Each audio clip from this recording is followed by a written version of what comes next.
I'm Rocco Damato from Bazzini, and you're listening to Ingredient Insiders. This is Ingredient Insiders. I'm John Magazzino. And I'm Andrea Parkins. On each episode of Ingredient Insiders, we'll be talking with chefs and food writers about their favorite ingredients. We then speak to the producer of that ingredient to learn its history, how it's made, and why chefs love to use it in their kitchens. Today, Andrea, we've got one of our favorite producers coming into the studio. I'm so excited to have him back here, John. Rocco Damato, president of Bazzini Nuts and Dried Fruits, coming in. I mean, when we had him in here the last time, I feel like we could have talked to him for hours, and we kept on, the episode was nuts. Yes. And we kept kind of getting into the dried fruit conversation. So I'm really excited to kind of dive into dried fruits, because I know me personally, I eat dried fruits every day. You do? What do you eat? I wake up every morning and I have 2 dates. Oh, very good for you. It's part of my morning ritual. Yeah, good for your digestion. It is what good kind for of date? Like medjool dates? Medjool dates, yes. Typically. And it's funny, Rocco sent me some dates after we chatted, and they were honestly the best I've had since I was in Israel. Wow. Like, by far.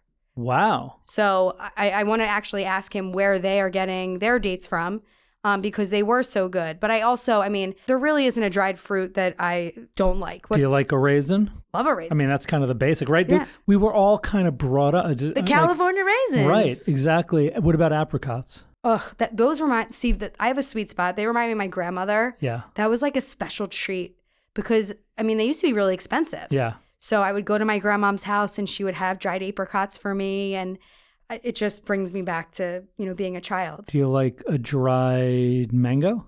I do, but I think that sometimes they're overly sweetened. They're injected with some color. So you have to, make sure that you're finding a high quality one. Do you like a dried pineapple? Not my favorite. Very sweet, right? Very too sweet. Yeah, it doesn't taste like pineapple. But if you chop it and put it into a granola or different things like that. Yeah, I would eat it. You know what I don't like? In moderation, what? I just thought of a dried fruit I don't like. Dried banana. Like banana chips. No, yeah. Well, those seem like very fake to me. Yeah, I'm not a fan. Do you like dried cherries? Love. I love those. Cranberries? Love. Yeah. Prunes? Love. I love prunes. So do I. Prunes have a rap as like being a digestive. Is that the nice way of saying that? That's the very nice way of saying it. But they don't affect me. I can eat me too. A lot of prunes with no ill effect. Don't have shame on your prune loving, John. I love prunes. All right, this is going to be a great episode talking about dried fruits with Rocco Damato of Bazzini Nuts and Dried Fruits. Can't wait, John. This season of Ingredient Insiders is brought to you by Bazzini Nuts and Dried Fruits. Picture this. Plump, juicy dried fruits bursting with natural sweetness, perfectly complemented by the rich, nutty crunch of Bazzini's premium nuts. From almonds to pistachios and everything in between, each batch is meticulously sourced and expertly crafted to ensure unparalleled quality and flavor. Whether you're whipping up a gourmet salad, creating a show-stopping dessert, or crafting a savory masterpiece, Bazzini Nuts and Dried Fruit add the extra layer of texture and taste that sets your dishes apart. Plus, they're packed with wholesome goodness, making them not only delicious, but also nutritious. So fellow chefs, why settle for anything less than extraordinary? Elevate your creations with Bazzini Nuts and Dried Fruit and let your culinary imagination run wild. Your taste buds, your guests will thank you for it. Exceptional quality, value, and taste, Bazzini Nuts. This episode is in partnership with the Chef's Warehouse and produced by Gotham Production Studios in New York City. We are back in the studio in New York City with one of our favorite people in the food world, Andrea. One of the most popular episodes last season was with you, Rocco. Oh, thanks. That's so thanks for being back.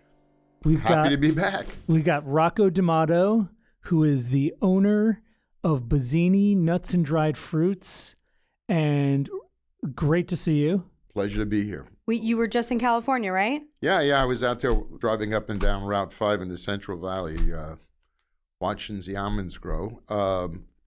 Crop looks to be a good size, 2.93 billion pounds. Is that a lot of? So that's a lot of almonds. It sounds like a lot, but what does that mean? That means that the supply is sufficient to keep stability in the market. Almonds are going to be reasonably priced. As will walnuts. Walnut crop is also a large one, about 1.75 billion pounds. So this is great news for the chefs and restaurants that are buying almonds and walnuts. Yes. Does this have a lot to do with all the rains that we saw that California It has a good deal to do with the rains. That's always been a problem because some of these marginal orchards tend not to be cared for if the growers have to pay for water, which is really expensive. And if they don't care for them, then the yield is much lower. So water supply, also the trees suck up much more water, and the almonds are plumper and they have weight. And the crop is always based upon weight. So yes, the water supply is more than sufficient.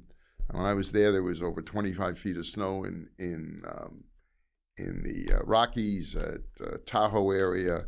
So as that acts as their reservoir, and as the spring moves on, the water melts and it resupplies the reservoirs.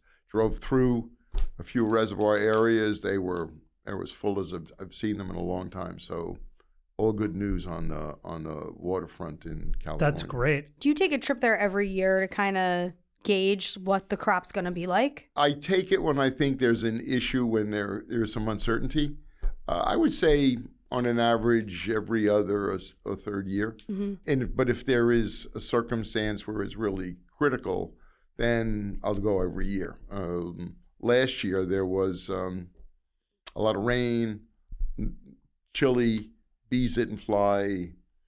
When bees don't fly, they don't pollinate. When they don't pollinate, you don't have much in the way of... The bees were on strike? The bees were on strike. They were just uncomfortable with the weather. It was too cold. It was too cold and too windy, and then they don't pollinate. Interesting. And without that, we're in big trouble, which is true of all of these, many of these tree crops, whether it's almonds or figs or some of the other dried fruit we're going to speak about today. Yeah. It's all based upon weather conditions. Did you do any dried fruit visits? Yeah, figs.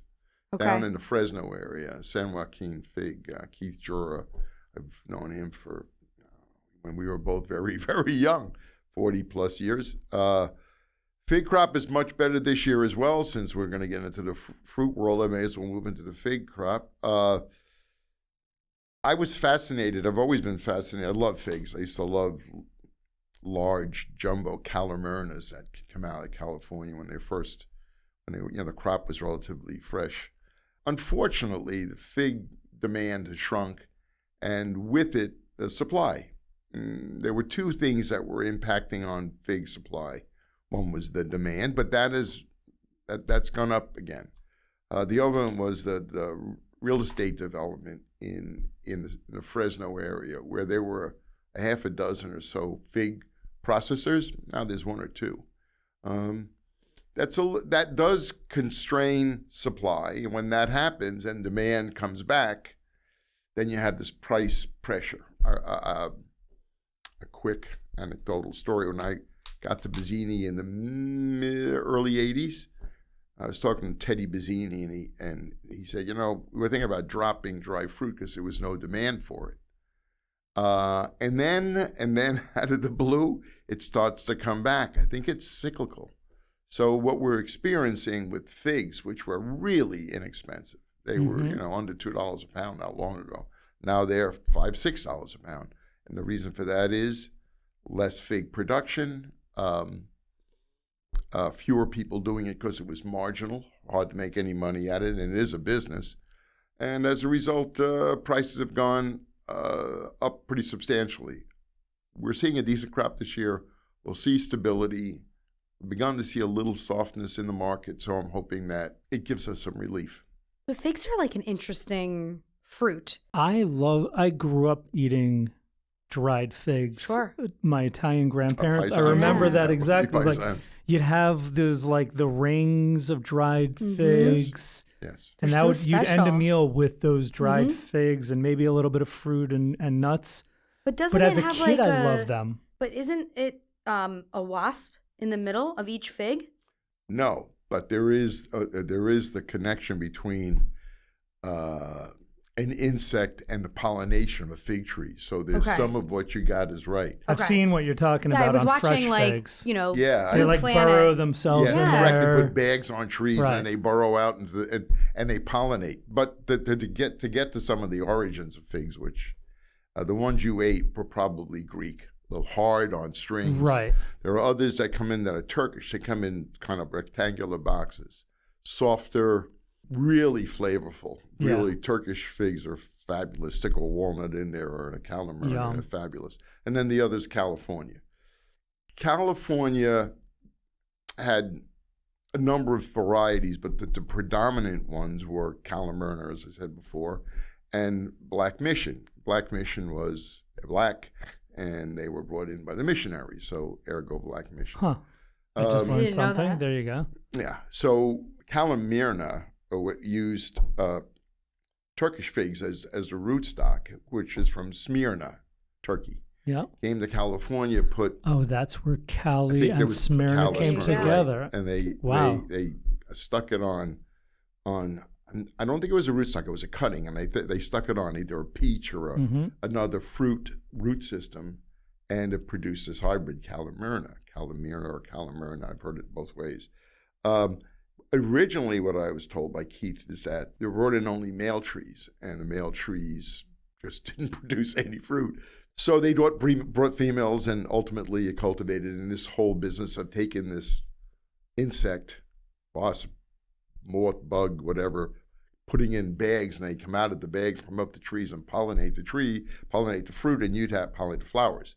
And you'd have fruit, which still exists in California, as I said earlier, but not in the quantity it once did. But I really do kind of think the demand has come back a lot.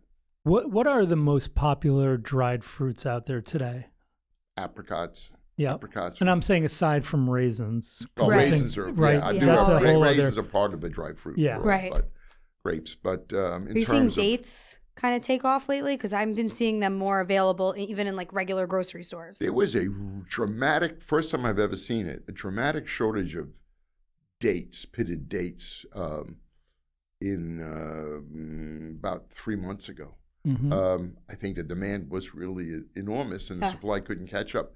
Then I think there was some supply chain issues, but dates are popular. But in terms of broad consumption of them, my sense is the Turks send in vast quantities of Turkish apricots.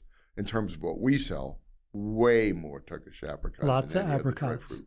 I feel like cranberries and cherries also became very Yes. popular. Oh yeah, Yes. I feel like it was they call it like the craisins. Yes. Yes. That was like the Ocean Spray like marketing Yes. ploy Yes. Yeah. that got really popular. But I remember even like growing up, in the late '80s, the California raisins, like that they were like singers. Yes. That was like I feel like when maybe they became more in vogue, if you will. Yeah. Do our dried fruits, do they, like dried blueberries, dried cranberries, do they have the same antioxidants that the fresh fruit has, or is it a totally Yeah, that's a good different- question. That's a really good question. to 'Cause I which love have eating no them. answer. Oh yeah. Yeah. I don't know that. I mean, there's less. Obviously, you dehydrate it, so Yeah. I don't know whether nutrients disappear with the water. Yep. I mean, I assume that'd be the case, but I don't know that to be a fact. Yep. And the sugars are concentrated, right? Yeah, definitely, absolutely Okay. concentrated. They put a lot of dried blueberries and strawberries in nutrition bars. If that Yeah. makes Yeah. any difference, I don't think fresh berries would work, but they've been very successful in the nutrition bars. They have a pretty good size crop. It comes down from Fresno, blueberries that is. Cherries, which you spoke about a little about, that's a smaller crop. There's two varieties. One comes from Michigan. It's a tart cherry. It does have sugar in it, Mm-hmm. but it has that tart flavor. Cranberry crop is 750 million pounds, but it doesn't always go to dry. But dry has exploded in the last 20 years. So that's not a lot of cranberries. Are all cranberries produced in the United States and Well, all Canada? that we consume are Michigan, Massachusetts, Rhode Island. Those are the places where we get cranberries. Outside of the U.S., are they? I actually have not heard of cranberry availability outside the U.S. because I feel like it's such an American thing. Right, like the bobs, yeah. right? I almost think of like pecans. But I think Yeah. of pilgrims and Thanksgiving Mhm. and Yeah. cranberries. Right. yeah. They marketed them well here. Yeah. If cranberries were available elsewhere, there'd be a time when cranberries would get very expensive, you'd see imports, but I have not seen that. So my assumption is there isn't a marketable crop, a commercial crop anywhere else. But cranberries, 750 million pounds. They've gone into bars. They've gotten into salads and certainly desserts. We chocolate coat them. Yeah. They're really nice. So they found themselves in a lot of places, and I think they've got good staying power in those areas, and they're growing more and more. And again, the crop this year is really good, so we'll see stability in the cranberry market. Might even see a little softening. You might see some price declines in cranberry. Where do most dried fruits come from? How big is the U.S. as far as a grower of dried fruits? Well, for our consumption, it dominates, right?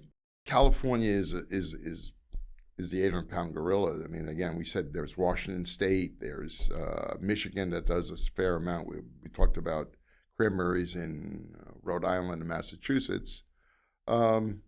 Dates, not that much, but out of California, Medjool and Deglet, pitted.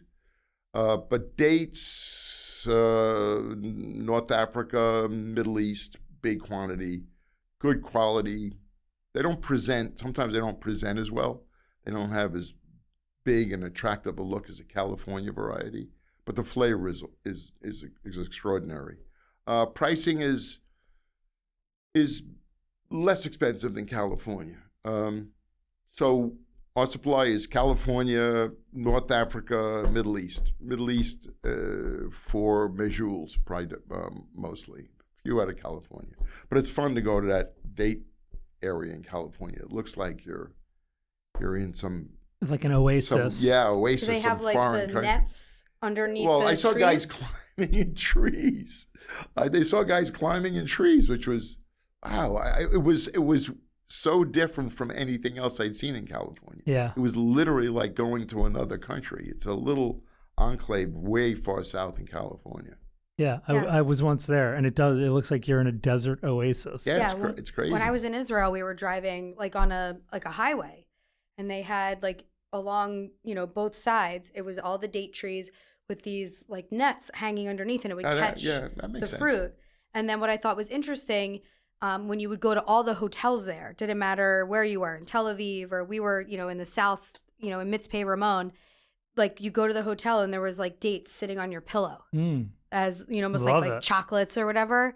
And it, like, I don't know, I just remember that experience. It just felt like I was, just so integrated there, and it was so good. Is Medjool a place, or is that just the type of date? Do you know? It's a variety of dates. It's a variety, yeah.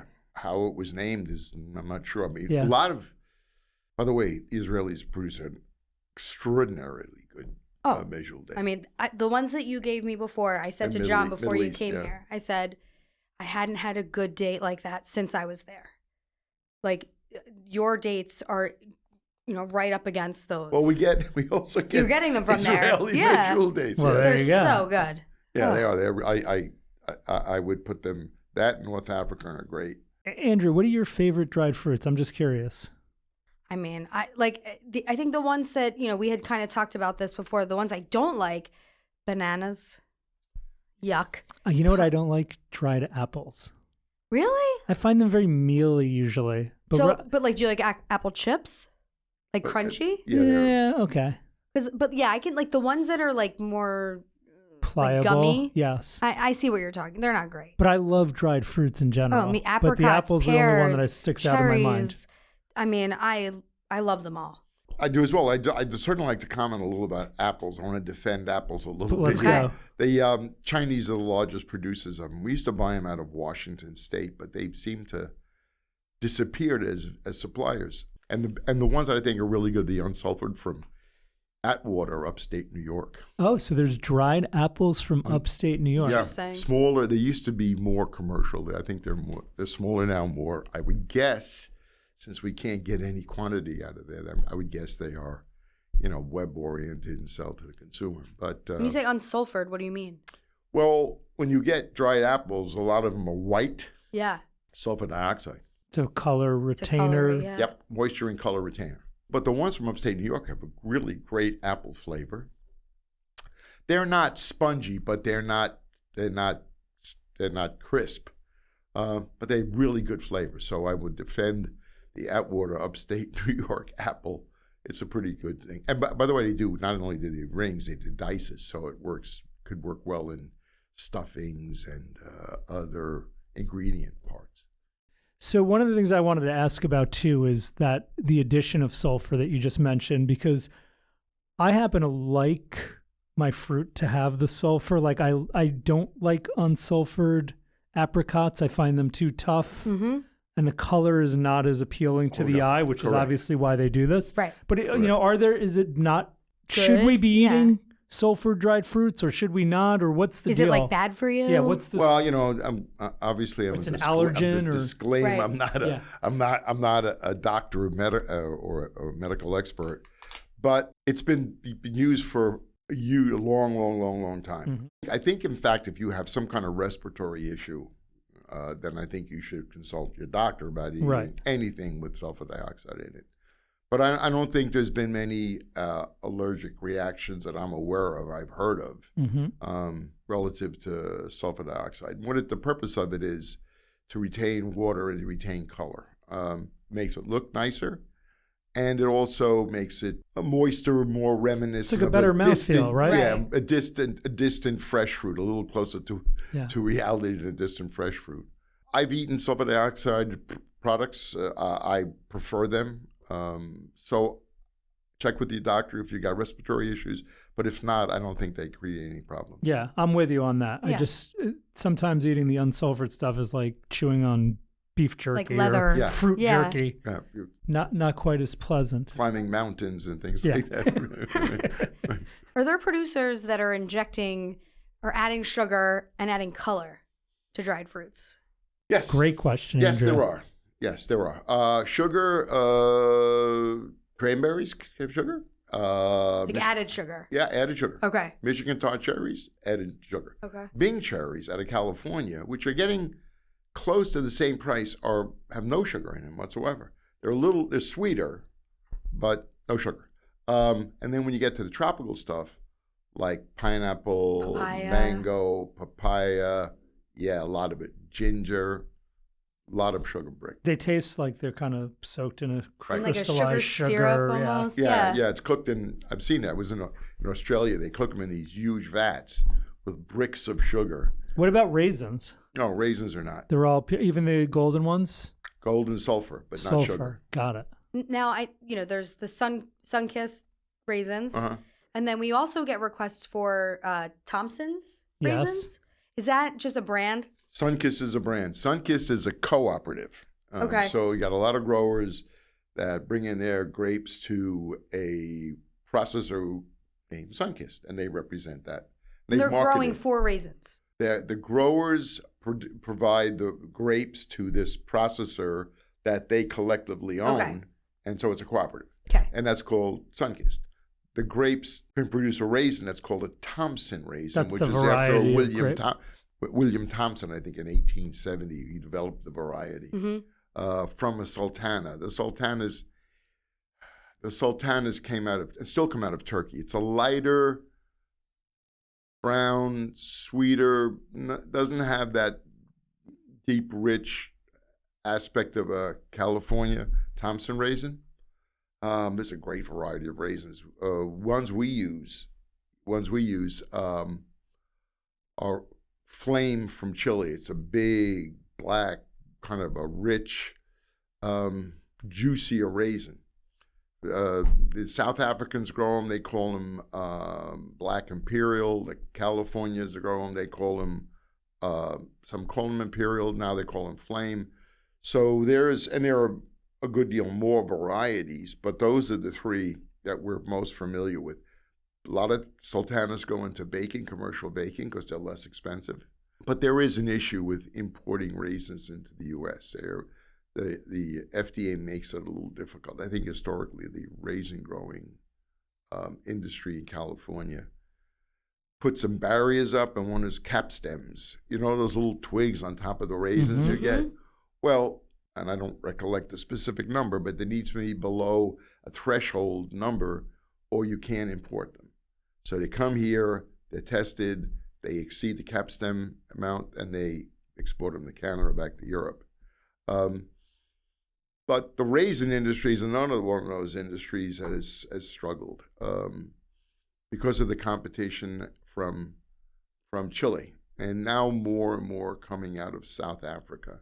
You see it. You go into an almond processing facility, and you'll stainless steel, and it's humming, and you could see a huge amount of money in that. Well, that normally indicates that somebody's making money to invest it. Go further south into Fresno area, and you see 1960s, 1970s before your very eyes. This year, there's a little bit of price pressure in raisins. So hopefully they make some money this year. But raisins have been a diminishing supply in the U.S. Golden raisins or brown raisins? Are you asking Both which the I same prefer? both the same. Both Like, the same. close your eyes. Could you tell the difference? I don't know the answer to that. Like when you drink purple grape juice and white grape juice, if you close your eyes, I would bet you couldn't tell the difference. I believe you 100%. So I wonder with raisins. I don't know, but you can I check don't it. know. You can check it. You got them in your bag in front of you. There was one that it popped in my head when you were talking currants. Currants, Yes. yes. Currants are not raisins. Raisins grow on grapes and grow on vines. Interesting. When the harvest comes, they put these rolls of paper and they just clip these bunches and they fall on the ground and they dehydrate somewhat. Then they bring them in and they process them through tunnels. But one of the things that's important during a raisin crop is when they're on the ground. If it rains, big trouble in California because then it kicks up dirt, it mold, it just becomes a disaster. So raisins on vines, currants are on bushes. I went to Greece to look for a really good currant, a Zante, Z-A-N-T-E variety, and I found a good co-op not far from a great island called Spetses, which I would recommend. It's about a 2-hour hydrofoil ride from Piraeus, which is right outside of Athens. It's worth just going in. Then it's about a 3-hour drive to the Currant country. Currants. It was a co-op, nice co-op. They produce a really big, juicy currant rather.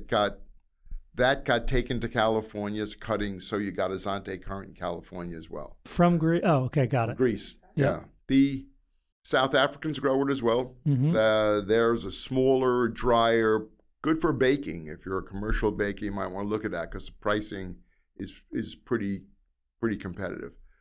Not widely distributed, but if you're a larger commercial baker, you're going to probably find that.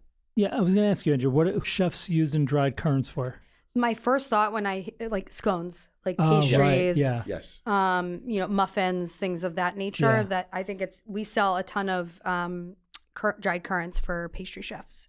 Yep, mostly. I know. I think we may supply some of them. Oh too. Yeah, for sure. All right, here's a little. This may not be controversial. I think it's a little bit.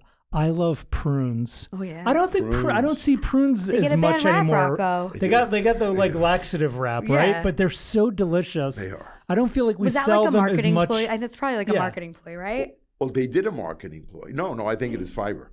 They did a marketing ploy. They tried to call them like plums and snack size plums. They tried all kinds of stuff. What they ultimately did, because the market just could not support the cost of growing them.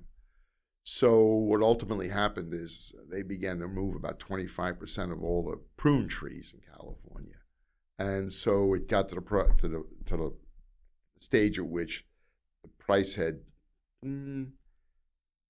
more than doubled, and so you had some price resistance. You don't have the supply of prunes you once did, nor do you have the really big, nice prunes. I think they are a lot smaller now.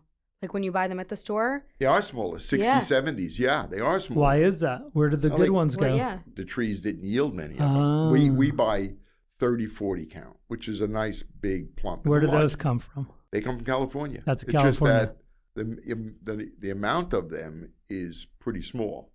So once you use them up, then you got no choice but to go to smaller 40, 50s, 50, 60s, 60s, 70s. I think they're trying to make those smaller, trying to market the smaller prunes as sort of snackables and that kind of one bite kind of thing. Is it a different variety though than a plum that you would eat at the store?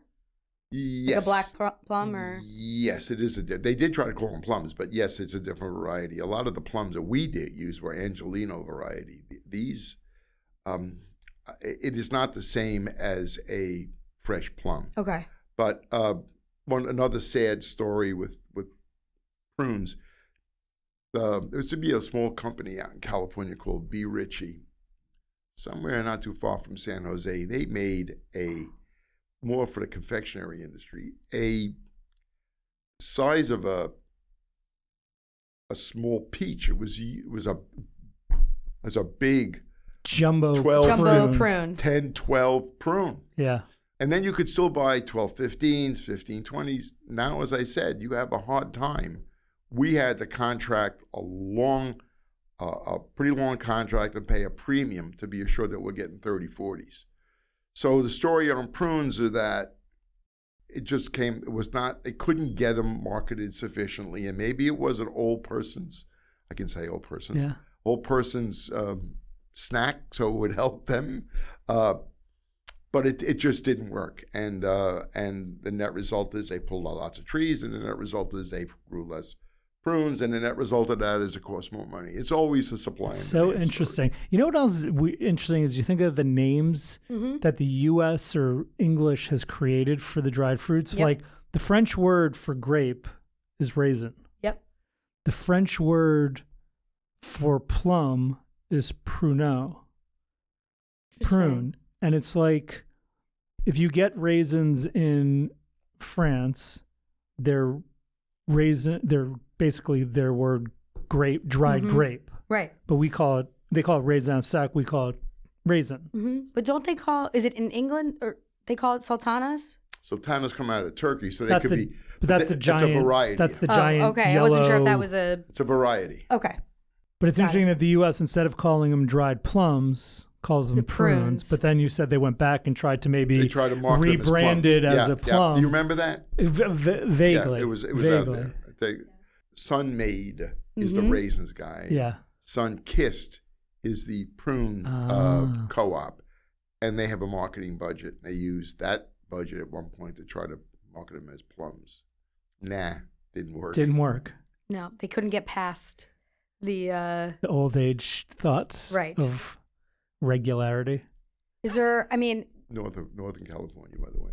You touched upon something in the beginning, and it was these like fruit bars that I really think in like the last like 5 years. Oh yeah, where it's like all on the packaging, it'll say like this bar is 4 dates, 10 blueberries. Yes. Have you ever seen those? Of course. Do you feel like that has? I eat them. I eat them too.